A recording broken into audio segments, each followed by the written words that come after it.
Cabin ಒಳಗೆ ಕಾಲಿಟ್ಟ ತಕ್ಷಣ ಗೌತಮ್ ತನ್ನ ಗಡಿಯಾರ ನೋಡಿದ. ಸಮಯ ಜಾರುತ್ತಲೇ ಇತ್ತು. ಅನ್ವಿತಾ ಮತ್ತು ಅವಳ ಕುಟುಂಬದ ಬಗ್ಗೆ ಅವನ ಚಿಂತೆ ಇನ್ನಷ್ಟು ಹೆಚ್ಚುತ್ತಿತ್ತು. ಮಿಸ್ಟರ್ ಭಾರ್ಗವ್, ಇಂದಿನಿಂದ ನೀವು ಈ ಕಂಪನಿಗೆ ಚೇರ್ಮನ್. ಈ ಸಂಸ್ಥೆಯ ಎಲ್ಲ ಡಿಸಿಷನ್ ನಿಮ್ಮ ಕೈಲಿರುತ್ತೆ. ಸರ್, ನಾನು ನಿಯತ್ತಾಗಿ ಕೆಲಸ ಮಾಡ್ತೀನಿ. ಎಲ್ಲೂ ಏನು ತೊಂದರೆ ಆಗ್ದಂಗೆ ನೋಡ್ಕೋತೀನಿ. ಗುಡ್. ಶೇಖರ್ ಆನಂದ್ ಮತ್ತೆ ಕಬೀರ್ ಆನಂದ್ ಮಾಡಿದ ಎಲ್ಲ ಕೆಟ್ಟ ಕೆಲಸದ ದಾಖಲೆ ಬೇಕು. ಅವನು ಅನೇಕ ಹುಡುಗಿರ ಜೀವನ ನಾಶ ಮಾಡಿದ್ದಾನೆ. ಅವನು ಜೈಲ್ಗೆ ಹೋಗೋ ಸಮಯ ಬಂದಿದೆ. ಚಿಂತಿಸಬೇಡಿ ಸರ್. ಅವ್ರ ವಿರುದ್ಧ ಸಾಕಷ್ಟು ಸಾಕ್ಷಿಗಳು ನನ್ನ ಲಾಕರಲ್ಲಿದೆ. ಯಾರಾದರೂ ಅವ್ರ ವಿರುದ್ಧ ಧ್ವನಿ ಎತ್ತುತ್ತಾರೆ ಅಂತ ನಾನು ಇದೇ ದಿನಕ್ಕಾಗಿ ಕಾಯ್ತಾ ಇದ್ದೆ ಸರ್. ಇವತ್ತು ಎಲ್ಲ ಸಾಕ್ಷಿಗಳನ್ನ ನಿಮ್ಗೆ ಕೊಡ್ತೀನಿ ಸರ್. ಗುಡ್. ಪಟೇಲ್ ಅವರೇ, ನನಗೆ ತಡ ಆಗ್ತಾ ಇದೆ. ದಯವಿಟ್ಟು ನನ್ನ ಚೆಕ್ ಕೊಡಿ. ತಗೊಳ್ಳಿ.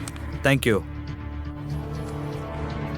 ಅಷ್ಟರಲ್ಲಿ ಹೊರಗಡೆ ನಿಂತಿದ್ದ ಬಾಡಿಗಾರ್ಡ್ನಿಂದ ಪಟೇಲ್ ಅವರಿಗೆ ಕರೆ ಬಂತು. ಕರೆ ಸ್ವೀಕರಿಸ್ತಾ ಇದ್ದಂತೆಯೇ ಪಟೇಲ್ ಗೌತಮ್ ಕಡೆ ನೋಡಿದ್ರು. ಮತ್ತೆ ಅವನ ಹಿಂದೆ ಹೋದ್ರು.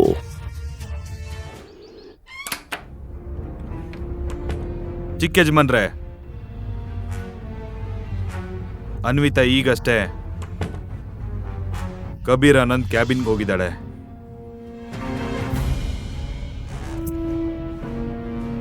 ಕಬೀರ್ ಅನ್ವಿತಾಳನ್ನ ಯಾಕೆ ತನ್ನ ಕ್ಯಾಬಿನ್ಗೆ ಕರೆಸಿದಾನೆ ಅನ್ನೋದನ್ನ ಗೌತಮ್ ಚೆನ್ನಾಗೇ ತಿಳಿದಿದ್ದ. ಪ್ರತಿಯೊಬ್ಬ ಹುಡುಗಿಯ ಮೇಲೆ ಬಳಸಲು ಡ್ರಗ್ ಅನ್ನು ಅವನು ತನ್ನ ಕ್ಯಾಬಿನ್ನಲ್ಲಿ ಇಟ್ಕೊಂಡಿದ್ದ. ಆಫೀಸ್ನಲ್ಲಿರುವ ಹಲವರಿಗೆ ಈ ಸತ್ಯ ಗೊತ್ತಿದ್ರೂ ಯಾರು ಕಬೀರ್ ಮತ್ತು ಶೇಖರ್ ವಿರುದ್ಧ ಧ್ವನಿ ಎತ್ತಲು ಧೈರ್ಯ ಮಾಡಿರಲಿಲ್ಲ. ಇವತ್ತು ಕಬೀರ್ ಹೊಸ ಮಾಲೀಕ ಗೌತಮ್ನ ಕೋಪಕ್ಕೆ ಬಲಿಯಾಗಿದ್ದಾನೆ.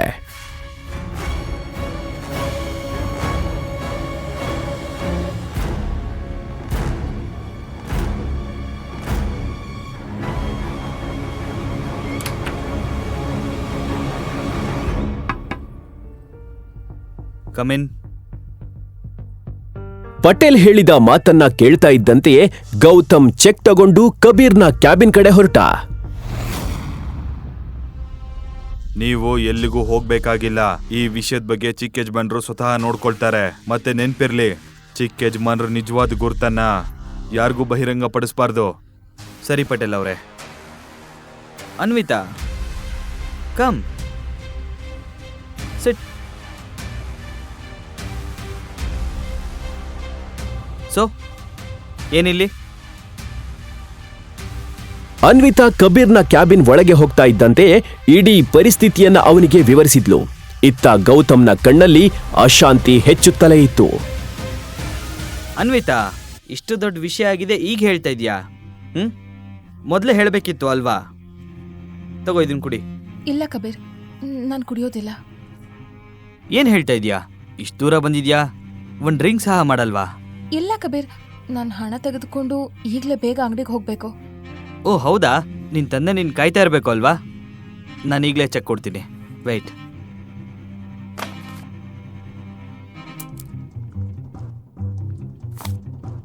ಹೌದು, ಮತ್ತೆ ನೀನ್ ಕುಡಿದೇ ಇದ್ರೆ ನನಗೆ ಬೇಜಾರಾಗತ್ತೆ.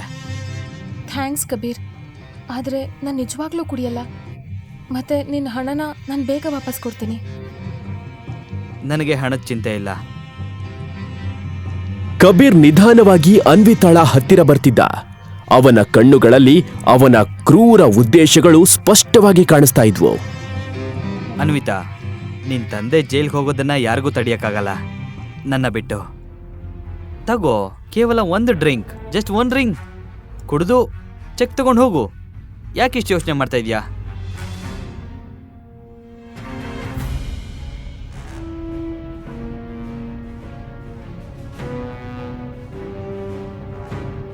ಕಬೀರ್, ನಾನು ಈ ಡ್ರಿಂಕ್ ಮುಗಿಸಿದ್ರೆ ನೀನು ಖಂಡಿತ ಚೆಕ್ ಕೊಡ್ತೀಯಾ?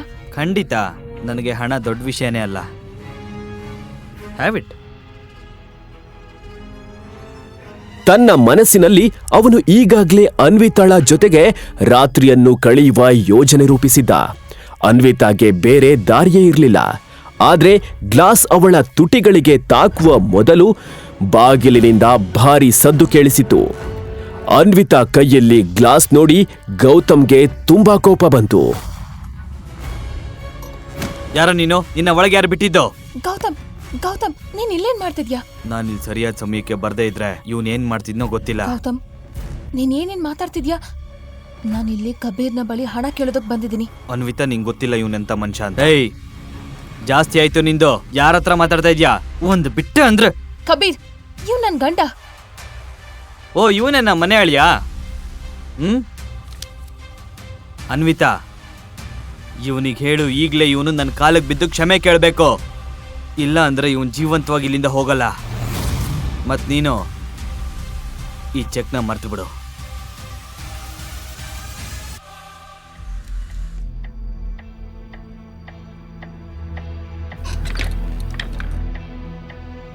ಏನ್ ಗೊತ್ತಾ, ಇದೇ ರೀತಿ 3 ವರ್ಷದ ಮುಂಚೆ ಒಬ್ಬ ವ್ಯಕ್ತಿ ನನ್ನ ಆಫೀಸ್ಗೆ ನುಗ್ಗಕ್ ನೋಡಿದ್ದ.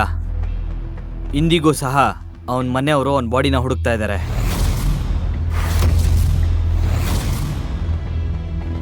ಗೌತಮ್, ಗೌತಮ್, ಪ್ಲೀಸ್ ಪ್ಲೀಸ್ ಕಬೀರ್ ಹತ್ರ ಸಾರಿ ಕೇಳು. ಅನ್ವಿತಾ ಇವನ ಹತ್ರ ಸಾರಿ ಕೇಳ್ಬೇಕಾ? ಸಾಧ್ಯ ಇಲ್ಲ, ಅದರ ಅವಶ್ಯಕತೆನೂ ಇಲ್ಲ. ಸುಮ್ಮನೆ ಏನೋ ಹೇಳ್ತಾ ಇದ್ದಾನೆ. ಇವನು ಬೊಗಳೋ ನಾಯಿ ಅಷ್ಟೇ, ಕಚ್ಚಲ್ಲ. ನಾಯಿ. ಕಬೀರ್, ಈ ನಾಯಿ ಏನ್ ಮಾಡುತ್ತೆ ಅಂತ ನೋಡು. ಇವತ್ತು ನಿನ್ ಚರ್ಮ ಸುಲ್ದಿಲ್ಲ ಅಂದ್ರೆ ನನ್ನ ಹೆಸರು ಕಬೀರೇ ಅಲ್ಲ. ಗೌತಮ್. ಹಲೋ ಇನ್ಸ್ಪೆಕ್ಟರ್, ಈಗಲೇ ನೀವು ಪ್ರಿನ್ಸ್ ಗ್ರೂಪ್ ಆಫೀಸ್ಗೆ ಬನ್ನಿ. ಇಲ್ಲೊಬ್ಬನ ಚರ್ಮ ಸುಲಿಯೋದಿದೆ. ಮತ್ತೆ ಅನ್ವಿತಾ, ಈ ಚೆಕ್ನ ನೀನು ಮರ್ತು ಬಿಡು. ಇವತ್ತಿವನು ಜೈಲಿಗೆ ಹೋಗ್ತಾನೆ. ಕಬೀರ್, ಕಬೀರ್ ಪ್ಲೀಸ್, ನಾನ್ ಗೌತಮ್ ಬದಲು ಸಾರಿ ಕೇಳ್ತೀನಿ. ಇಲ್ಲ ಅನ್ವಿತಾ, ಇವತ್ತಿವನು ಜೈಲಿಗೆ ಹೋಗ್ತಾನೆ. ಫೈನಲಿ ನೀನು ನನ್ನೊಳಗ್ತೀಯಾ. ಗೌತಮ್, ನೀನೇನ್ ಮಾಡ್ತಿದ್ಯಾ ಗೊತ್ತಾ ನಿನಗೆ? You are finished man. ನನ್ನೇ ಹೊಡಿತೀಯಾ? ನಿನಗಿದೆ ಹಬ್ಬ.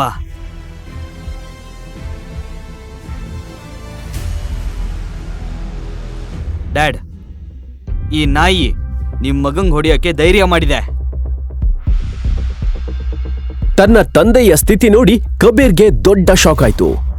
ಎಲ್ಲಿ ಏನಾಗ್ತಿದೆ ಅಂತ ಯೋಚನೆ ಮಾಡುವ ಮೊದಲೇ ಕಾನ್ಸ್ಟೇಬಲ್ ಕಬೀರ್ಗೂ ಸಹ ಕೋಳವನ್ನ ತೊಡಿಸಿದ್ರು ಮತ್ತು ಮೊಣಕಾಲಿನ ಮೇಲೆ ನಿಲ್ಲಿಸಿದ್ರು. ಇನ್ಸ್ಪೆಕ್ಟರ್, ನಿಮಗ್ ತಲೆ ಕೆಟ್ಟಿದ್ಯಾ? ಮಿಸ್ಟರ್ ಕಬೀರ್ ಆನಂದ್, ನಾನು ನಿಮ್ಮನ್ನ ಮತ್ತೆ ನಿಮ್ಮಪ್ಪನನ್ನ ಜನರಿಂದ ಹಣ ಲೂಟಿ ಮಾಡೋದಕ್ಕೆ ಮತ್ತು ಮೋಸ ಮಾಡೋದಕ್ಕೆ ಹಾಗೂ ಎಷ್ಟೋ ಹುಡುಗಿರ್ ಬಾಳ್ ಹಾಳು ಮಾಡಿದಕ್ಕೆ ನಿಮ್ಮನ್ನ ಅರೆಸ್ಟ್ ಮಾಡ್ತಾ ಇದೀವಿ. ಡ್ಯಾಡ್, ಇವನ್ ಏನ್ ಹೇಳ್ತಾ ಇದ್ದಾನೆ? ಶೇಖರ್ ಮತ್ತು ಆನಂದ್ ಮುಖಾನೆ ಏನಾಗಿದೆ ಅಂತ ಎಲ್ಲ ಎಕ್ಸ್ಪ್ಲೈನ್ ಮಾಡ್ತಾ ಇತ್ತು. ಆದ್ರೆ ಅನ್ವಿತಾಗೆ ಏನು ಅರ್ಥವಾಗ್ಲಿಲ್ಲ. ನನ್ನ ಹೆಂಡತಿಗೆ ಡ್ರಗ್ ಕೊಡೋದಕ್ಕೆ ಪ್ರಯತ್ನ ಪಟ್ಟ. ಮತ್ತಿದ್ರಲ್ಲಿ ಯಾವ ಡ್ರಗ್ ಅಂತ ಪ್ಲೀಸ್ ಚೆಕ್ ಮಾಡಿ. ಪೊಲೀಸ್ ಇನ್ಸ್ಪೆಕ್ಟರ್ ತನ್ನ ಹ್ಯಾಂಡ್ ಕರ್ಚೀಫ್ ಅನ್ನ ತೆಗೆದು ಆ ಡ್ರಿಂಕ್ಸ್ ನಲ್ಲಿ ಇಟ್ರು. ಆದ್ರೆ ಇಟ್ಟ ತಕ್ಷಣವೇ ಹ್ಯಾಂಡ್ ಕರ್ಚೀಫ್ ನ ಕಲರ್ ಬ್ಲೂ ಆಗಿ ಬದಲಾಯ್ತು.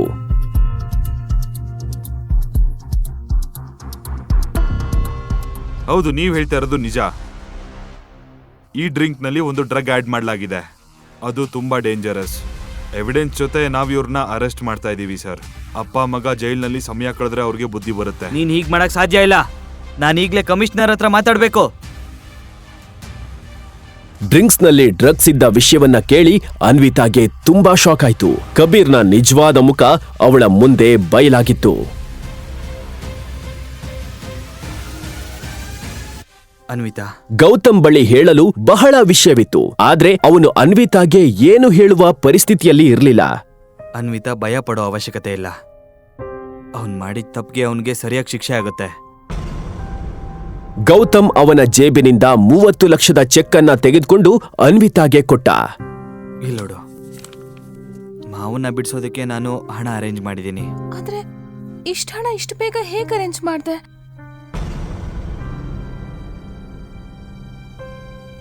ನಿಜ ಹೇಳಿದ್ರೆ ಅವಳಿಗೆ ಅರ್ಥ ಆಗೋದಿಲ್ಲ ಎಂದು ಗೌತಮ್ ಸುಮ್ಮನೆ ಮೌನವಾಗಿದ್ದ. ಗೌತಮ್, ನಾನ್ ನಿನ್ನ ಹತ್ರ ಏನೋ ಕೇಳ್ತಾ ಇದ್ದೀನಿ. ನಿನಗೆ ಈ ಚೆಕ್ಕನ್ನ ಯಾರು ಕೊಟ್ರು? ಅದು ನನಗೆ ಇದನ್ನ ನನ್ನ ಸ್ನೇಹಿತ ಕೊಟ್ಟ.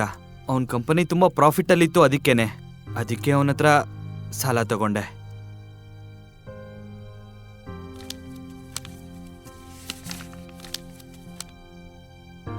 ಅನ್ವಿತಾ ಶಾಕ್ನಿಂದ ಆ ಚೆಕ್ ಅನ್ನು ನೋಡ್ತಾ ಇದ್ಲು. ನಾವ್ ಈ ದುಡ್ಡನ್ನ ಆರಾಮಾಗಿ ಕೊಡ್ಬೋದು. ಅವನಿಗೆ ದುಡ್ಡಿನ ಅವಶ್ಯಕತೆ ಇಲ್ಲ.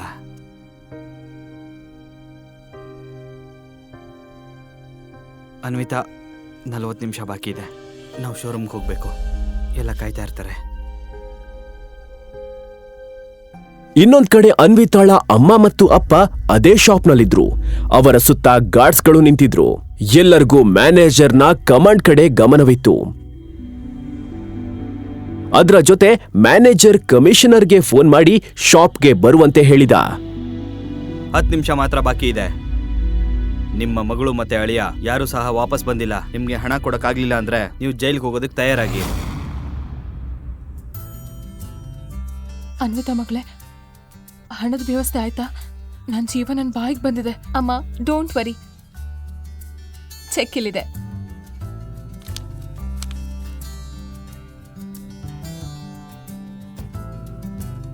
ನೋಡು, ನಾನು ಹೇಳಿದೆ ಅಲ್ವಾ, ಕಬಿ ನಮಗೆ ಖಂಡಿತ ಸಹಾಯ ಮಾಡ್ತಾನೆ ಅಂತ. ಅವ್ನು ತುಂಬಾ ಒಳ್ಳೆ ಹುಡುಗ ಮತ್ತೆ ಶ್ರೀಮಂತ. ನಿನ್ನ ಗಂಡ ಗೌತಮ್ ತರ ಅಲ್ಲ. ನೋಡು ಗೌತಮ್, ನೋಡು, ಯಾವತ್ತೂ ನೀನು ಇಷ್ಟ ಹಣವನ್ನ ನೋಡಿರೋದಕ್ಕೆ ಸಾಧ್ಯ ಇಲ್ಲ. ಕಬೀರ್ ನನ್ನ ಮಗಳ ಸ್ನೇಹಿತ. ನೀನಿವತ್ತೇ ಅವಳಿಗೆ ಡೈವರ್ಸ್ ಕೊಡು. ನಾನು ನನ್ನ ಮಗಳನ್ನ ನಿನ್ನಂಥ ಜೊತೆ ನೋಡೋದಕ್ಕೆ ಇಷ್ಟಪಡಲ್ಲ. ನನ್ನ ಮಗಳಿಗಾಗಿ ನಾನು ಏನೇನೋ ಕನ್ಸ್ ಕಂಡಿದ್ದೆ. ನೀನು ಅವಳಿಗೆ ಗಂಟು ಬಿದ್ದೆ. ಅಮ್ಮ, ನೀನ್ ಏನ್ ಮಾತಾಡ್ತಾ ಇದ್ಯಾ? ಅಲ್ಲಾಗಿದ್ದು ನೀನ್ ಸುಮ್ನಿರು. ನಿನಗ್ ಒಳ್ಳೇದ್ಯಾವ್ದು ಕೆಟ್ಟದ್ಯಾವ್ದು ಅಂತ ಗೊತ್ತೇ ಆಗಲ್ಲ. ಇವನು ನಿನಗ್ ಭಾರ. ಇವನ್ ಜೊತೆ ನೀನ್ ಯಾಕಿದ್ಯಾ? ಕಬೀರ್ ಹೆಸರು ಹೇಳ್ತಾ ಇದ್ದಂತೆ ಅವಳಿಗೆ ಎಲ್ಲ ನೆನ್ಪಾಯ್ತು.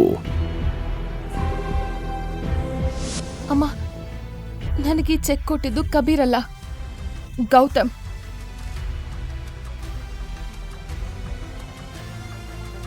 ಹೌದಾ? ಇವನಿಗಂತ ಯಾರು ಸ್ನೇಹಿತರಿದ್ದಾರೆ? ಈಗಲೇ ಅದು ಯಾರು ನಿನ್ ಸ್ನೇಹಿತನಿಗೆ ಫೋನ್ ಮಾಡು. ನಿನ್ ಸ್ನೇಹಿತ ಅಂದಲ್ಲ. ಗೌತಮ್ಗೆ ಏನ್ ಹೇಳ್ಬೇಕು ಅಂತ ತಿಳಿಲಿಲ್ಲ.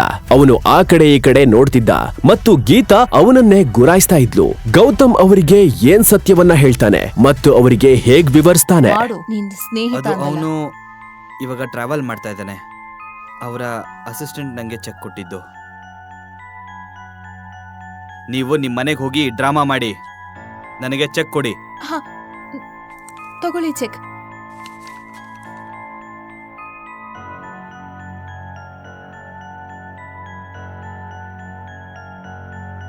ಅಮ್ಮ, ನೀನ್ ಕಬೀರ್ ಎಷ್ಟು ಒಳ್ಳೆಯವನು ಅಂತ ಅಂದ್ಕೊಂಡಿದ್ಯೋ ಅದೆಲ್ಲ ಸುಳ್ಳು. ಕಬೀರ್ ಹಣದ ಬದಲು ಕೆಟ್ಟದಾಗಿ ವರ್ತಿಸೋದಕ್ಕೆ ಪ್ರಯತ್ನ ಪಟ್ಟ. ಸರಿಯಾದ ಸಮಯಕ್ಕೆ ಗೌತಮ್ ಬರ್ಲಿಲ್ಲ ಅಂದಿದ್ರೆ ನನ್ ಸ್ಥಿತಿ ಏನಾಗ್ತಿತ್ತೋ ನನಗೆ ಗೊತ್ತಿಲ್ಲ. ಮಗಳೇ, ನೀನು ಹುಷಾರಾಗಿದ್ಯಾ ಅಲ್ವಾ? ಗೀತಾಗೆ ಇದನ್ನೆಲ್ಲ ನಂಬಲು ಸಾಧ್ಯವಾಗ್ಲಿಲ್ಲ. ಮಗಳೇ, ನೀನ್ ಆರಾಮಾಗಿದ್ಯಾ ಅಲ್ವಾ? ಹಾಪ, ಐಮ್ ಫೈನ್ ನೌ. ಈಗ ನಾವು ಯೋಚನೆ ಮಾಡ್ಬೇಕಾಗಿರೋದೇನಂದ್ರೆ, ಈ ಗೌತಮ್ ಇಷ್ಟು ಹಣ ಹೇಗ್ ತಂದ? ಹೋಗ್ಲಿ ಬಿಡು, ನನಗದೆಲ್ಲ ಬೇಕಾಗಿಲ್ಲ. ಜೀವನದಲ್ಲಿ ಮೊದಲನೇ ಬಾರಿ ಇವನು ಒಳ್ಳೆ ಕೆಲಸ ಮಾಡಿದಾನೆ. ಗೊತ್ತಿಲ್ಲ ಅದೇನ್ ಒಳ್ಳೆ ಕೆಲಸ ಮಾಡಿದವನಂತ. ಹಣ ವಾಪಸ್ ಕೊಡ್ಲೇಬೇಕಲ್ವಾ?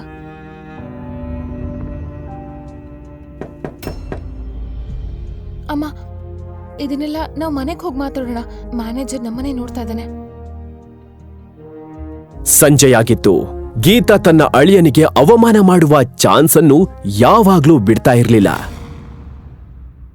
ಅಮ್ಮ,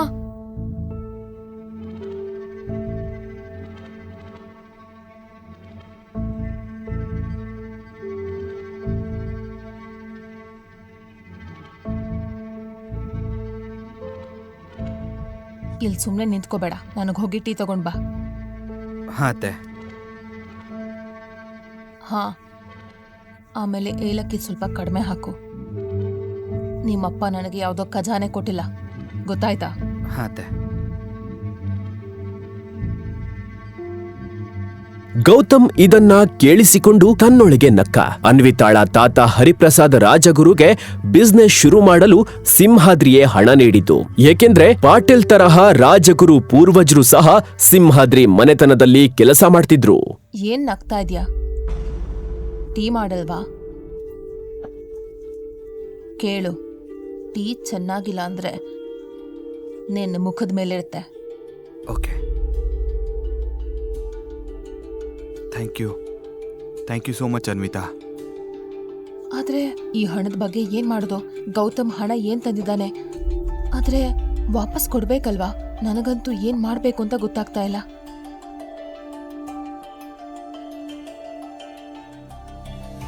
ಅನ್ವಿತಾ ತನ್ನ ಸೇವಿಂಗ್ಸ್ ಬಗ್ಗೆ ಯೋಚನೆ ಮಾಡ್ತಾ ಇದ್ಲು, ಏಕೆಂದ್ರೆ ಅವಳು ಸಹ ಗೌತಮ್ ತಂದಿರುವ ಹಣವನ್ನ ವಾಪಸ್ ಕೊಡ್ಬೇಕು ಎಂದು ಯೋಚಿಸ್ತಾ ಇದ್ಲು. ಅದೇ ಸಮಯಕ್ಕೆ ಗೌತಮ್ ಅಲ್ಲಿಗೆ ಏನು ಅಡಿಗೆ ಮಾಡ್ಬೇಕು ಅಂತ ಕೇಳೋದಕ್ ಬಂದ.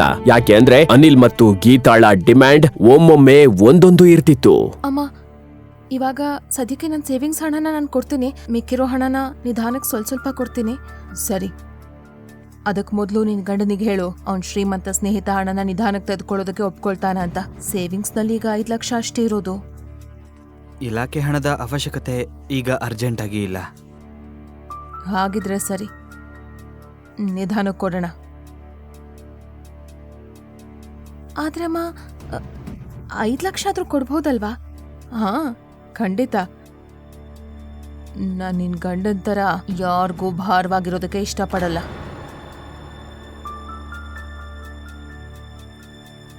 ಗೌತಮ್, ನಿನ್ ಸ್ನೇಹಿತನಿಗೆ ನೀನ್ ಹಣ ವಾಪಸ್ ಕೊಡುವಾಗ ನನ್ನ ಕಡೆಯಿಂದ ಥ್ಯಾಂಕ್ಸ್ ಹೇಳು. ಅವ್ರು ನಮ್ಗೆ ತುಂಬಾ ಸಹಾಯ ಮಾಡಿದ್ದಾರೆ.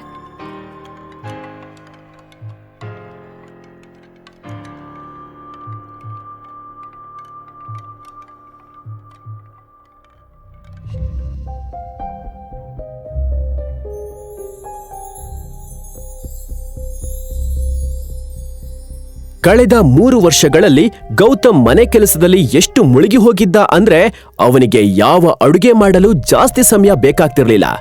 ಎಲ್ಲರೂ ಊಟ ಮಾಡಿ ಆಲ್ರೆಡಿ ಮಲಗಿದ್ರು.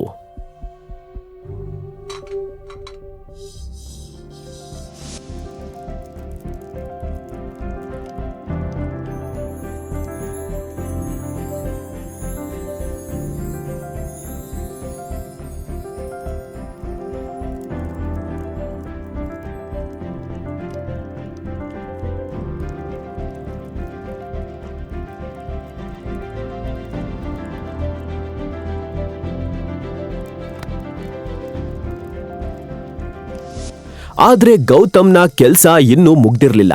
ಅವನು ಎಲ್ಲರೂ ತಿಂದು ಬಿಟ್ಟಿದ್ದ ಹಾಗೂ ಅಡುಗೆ ಮಾಡಿದ ಪಾತ್ರೆಗಳನ್ನ ತೊಳೆಯುತ್ತಿದ್ದ. ಅದರ ಜೊತೆ ಅವನು ಅನ್ವಿತಳ ಬಗ್ಗೆ ಯೋಚನೆ ಮಾಡ್ತಿದ್ದ. ಇಷ್ಟು ದಿನ ಆದ್ಮೇಲೆ ಇಂದು ಅವಳ ಕಣ್ಣಿನಲ್ಲಿ ಅವನ ಮೇಲೆ ಗೌರವವನ್ನ ಕಂಡಿದ್ದ. ನಗುತ್ತಾ ಇದ್ರ ಬಗ್ಗೆ ಯೋಚನೆ ಮಾಡ್ತಿದ್ದ. ಅವನಿಗೆ ಒಂದು ಫೋನ್ ಬಂತು. ಕ್ಷಮಿಸಿ ಸರ್, ನಿಮಗೆ ಡಿಸ್ಟರ್ಬ್ ಮಾಡ್ತಾ ಇದ್ದೀನಿ. ಆದರೆ ಅಪಾಯಿಂಟ್ಮೆಂಟ್ ಲೆಟರ್ ಮೇಲೆ ನಿಮ್ಮ ಸಹಿ ಬೇಕಿತ್ತು. ನೀವು ಯಾವಾಗ ಬರ್ತೀರಾ ಸರ್? ನಾಳೆ ಬೆಳಗ್ಗೆ ಆಫೀಸಿಗೆ ಬರ್ತೀನಿ. Okay sir. ಇಷ್ಟು ರಾತ್ರಿ ಯಾರ ಜೊತೆ ಫೋನಲ್ಲಿ ಮಾತಾಡ್ತಿದ್ಯಾ? ಅದು ಯಾರೋ ಕ್ರೆಡಿಟ್ ಕಾರ್ಡ್ ಅವರು ಯಾವಾಗಲೂ ಫೋನ್ ಮಾಡ್ತಾನೆ ಇರ್ತಾರೆ.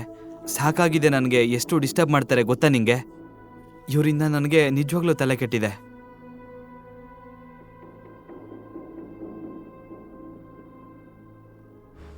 ಈಗಲೇ ಡೌನ್ಲೋಡ್ ಮಾಡಿ ಕೇಳಿ ರಾಯಲ್ ವಾರಸ್ದಾರ ಕೇವಲ ಪಾಕೆಟ್ FM ನಲ್ಲಿ.